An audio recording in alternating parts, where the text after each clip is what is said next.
আগের ভিডিওতে বলেছিলাম যে নেক্সট ভিডিওতে আলুর তরকারি আর চাটনি রেসিপিটা শেয়ার করব। তো আজকের ভিডিওটা সেটা নেই।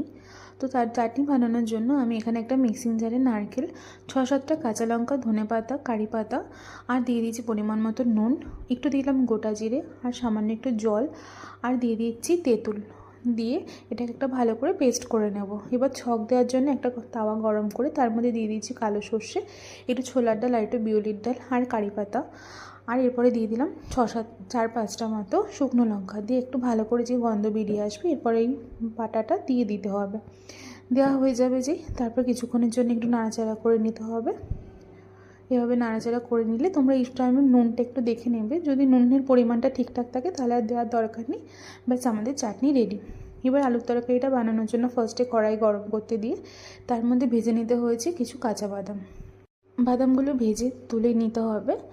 ব্যাস তোলা হয়ে গেলে ওই সেম তেলের মধ্যে দিয়ে দিয়েছি একটু কালো সর্ষে, তারপরে দিয়ে দিতে হবে 1/2 চামচ মতো বিউলির ডাল আর দিতে হবে 1/2 চামচ মতো ছোলার ডাল দিয়ে এটা ভালো করে নাড়াচাড়া করে নিতে হবে। আর দিতে হবে 4টে শুকনো লঙ্কা, দিয়ে দিয়েছি কারি পাতা দিয়ে এটাকে ভালো করে নাড়াচাড়া করে নিয়ে আর আমি এর মধ্যে দিয়েছিলাম একটু আদা কুচি, দেখানো হয়নি, তোমরা এর মধ্যে একটুখানি আদা কুচি দিতে পারো। তার মধ্যে দিয়ে দিলাম স্ম্যাশ করা সিদ্ধ আলুটা।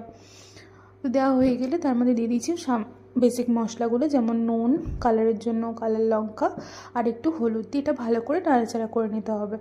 যে হয়ে যাবে তারপর দিয়ে দিতে হবে কাঁচা বাদামগুলো দিয়ে আবার কিছুক্ষণের জন্য নাড়াচাড়া করে নিতে হবে, পুরো ভালো করে এটাকে মিশিয়ে দিতে হবে।